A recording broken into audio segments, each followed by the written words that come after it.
Dečak s bambusovim štapom.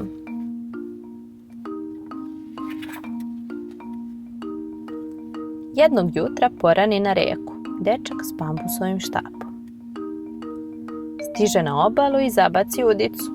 Primetiše to ribice koje su se igrale u blizini i požuriše da se požale mamama.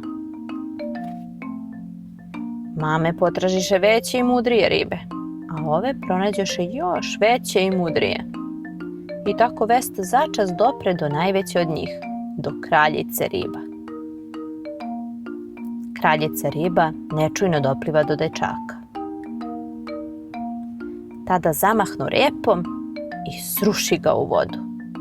Razjapi usta da ga proguta, ali ugleda njegove oči prepune straha. Kraljica riba zastade pred bespomoćnim stvorom.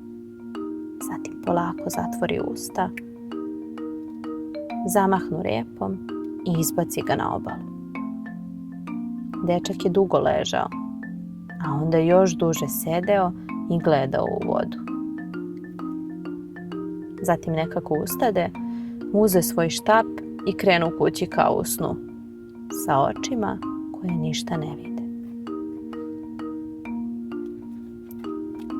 Sledećeg jutra u njegovu baštu sleteše ptice na hranilicu od bambusovog štapa.